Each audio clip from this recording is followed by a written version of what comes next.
Okay, so I was talking about Herzl and his response to the Dreyfus affair, and feeling demoralized over it, and saying, okay, so what did the Jewish people do? Well, he wasn't the only one that was going to have the response he did. He's just as the one who actually was the most committed to it and kind of made it happen. Um, he comes up with a concept that's based on a religious history, but it is not a religious ideology. It is a nationalist one, um, and a romantic nationalist one at that. Okay, um, so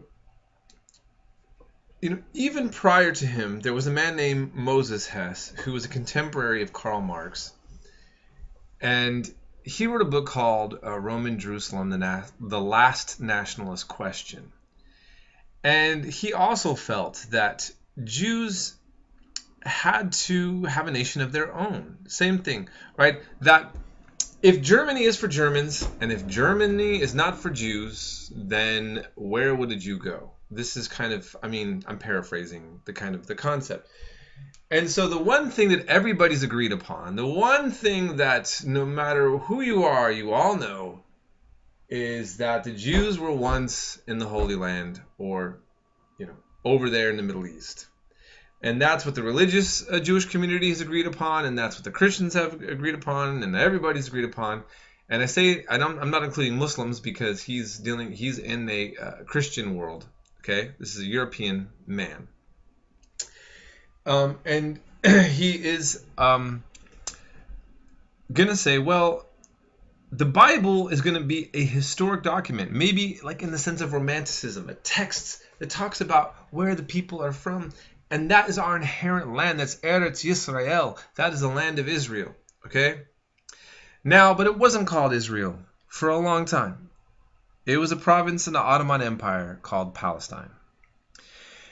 And so Herzl really works hard to lobby for his cause. He writes a treatise called the Jewish State, Der Judenstaat, okay? And he argues that we Jews, paraphrasing again, but not heavily paraphrasing, since we have European civilization, we can bring it to the Middle East and make a better place out of the Middle East by doing this, okay?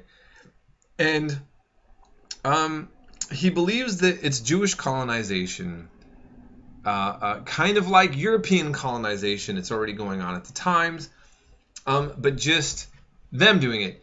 For Moses Hess before him, he thought that they should do it under French imperialism. In other words, French power puts Jews there, and Jews offer civilization in that quote-unquote backward part of the world, which is the language that gets used by many of the Zionists. Moses Hess bluntly says that. And then Herzl at times makes such comments. So that's what they argue. They're going to make it better. Now, a lot of people have not read or heard of Herzl's novella, his utopianist novel about this vision. It's called Alt Neuland, or Old New Land. Everybody should read it if you're interested in this, because this was his vision of what the Jewish state in Palestine would look like. He anticipates a lot of the arguments and the controversies that are going to take place over this. There's a token Arab in there named Rashid Bey, and he's asked, "Oh, how do you feel about the fact that they came here and you Arabs basically got displaced?" And he says, "Oh no, the Jews have made it better here. The Jewish migration into Palestine. Are you kidding me? It was terrible before they got here." So this is the vision of the ideology that he had. So there was an awareness that the land was full of people. It was full of Arabs in the land of Palestine. And he had to kind of deal with that. But like Europeans, Herzl was a man of his times, and he saw this as kind of progressive colonialism and nationalism to liberate the Jewish people from an unbearably terrible circumstance in Europe. The problem, of course, is going to be, do the Arabs in Palestine, are they going to say, "Oh, okay, because you guys are treated terribly in Europe, we'll gladly let you just take a country at our expense. It's not going to happen that way. And in fact, the problem is going to be, the irony is the Ottoman Empire is going to fall apart about the time that Jewish nationalism, meaning Zionism, is going to start taking place.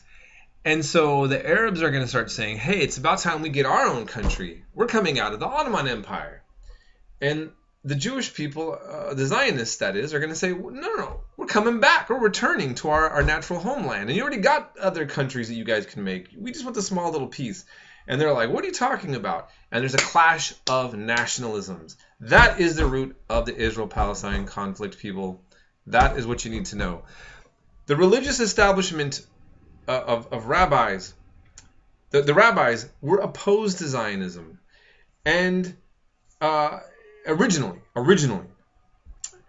this was a secular movement. This was not based on religion. The founders of Israel were socialists, some communists, and some took the line of more Italian fascism. I'm not making this up. This is not a conspiracy theory.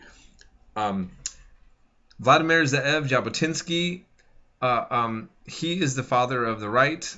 He admired Mussolini, and he was criticized for his far right-wing ideas by the popular leaders like Ben Gurion, who's later going to be the first prime minister. And the founding party of Israel is going to be the Socialist Party, in fact. And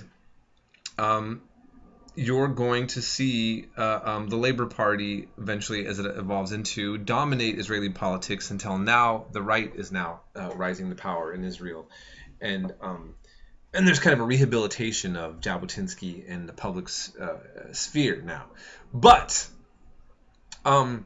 that's what's taking place. Eventually, the religious establishment is going to be more on board.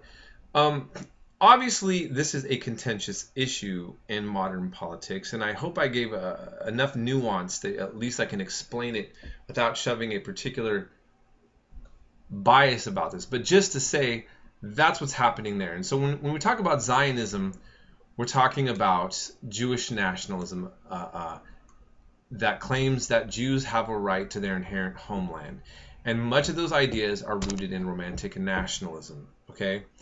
Because obviously, if each land has a particular ethnic group that belongs to it, then who has a stronger historical case to be made? That's the way that the Zionists are going to articulate it, okay?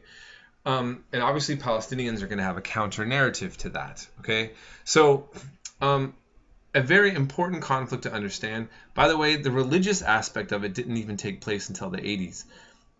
The PLO, the Palestinian Liberation Organization, has Christians in it and women. They defined themselves in the 60s as a nationality, not an ethnicity. They've even had Jews as members of the PLO. One man calls himself a Palestinian Hebrew.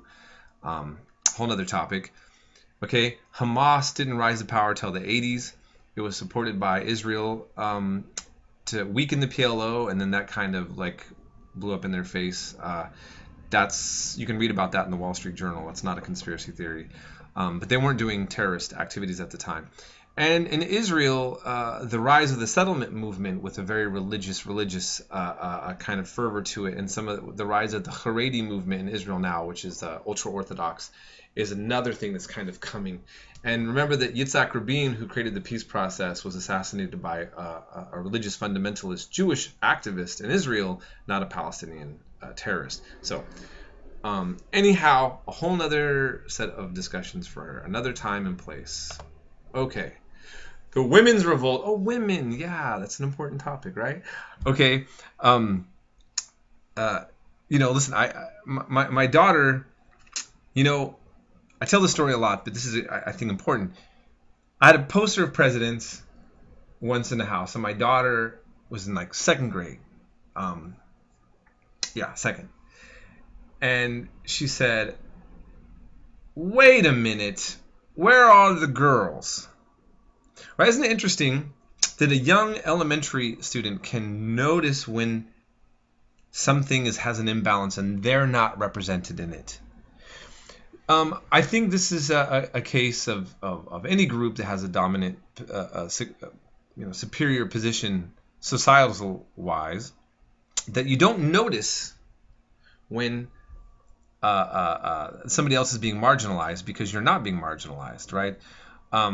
Women obviously noticed their marginalization, and a feminist movement was going to take off to try to create a better balance in the marriage life, employment opportunities, education, and to fight this double standard of sexual conduct. I mean, even to this day, right? So many of these things, it's mainly guys that will say, oh, women need to get over it, like many other people tell other people to get over certain things, assuming that all these things have been resolved. I think there's a strong case to make that they're not all resolved. But we do see here at this time women making strong cases. I mean, men can go to brothels and women are expected to be virgins. And this was a common middle class standard. Okay? When I had my global Jewish writers class, we read all these novels, and some of them were very contemporary. And one of the girls tells the professor, Dr. Bossi, I don't like all these men going to prostitutes and all these stories and some of these autobiographies. It's really bothering me. And he looked a little shocked and embarrassed, and he said, you do realize until recently almost all men lost their virginity to prostitutes, right? And then everybody was quiet, and he looked a little guilty with this expression on his face. And but what are the views of prostitutes? If that's the case, and they've been so commonly a part of the male rite of passage, and then we saw the story of the treatment of the prostitute in this text, and then what are women expected to do? Well, obviously women noticed a little contradiction of standards, right? Okay, and found that to be an outrageous thing, and women have been breaking away from that and fighting on that, and you see these movements here being discussed in the text, okay, and the whole idea of all these socialist men who are saying it's not fair that men without property can't vote. They didn't say it's not fair that citizens can't vote. They were saying men. And so the women were like, excuse us, guys, comrades, power to the people. What about us, right? Okay, so you have that. Now, you start, seeing a picture like this may look to some people, I mean, it's a nice picture, actually, but it might be kind of boring to you. It may not be political. Remember, I always tell you, art is political a lot of times. And when you see something like this is a radical change. Women out in the public sphere, okay? There's a middle-class life, but this is a shift, okay? This is a shift here, and it's celebrating a shift.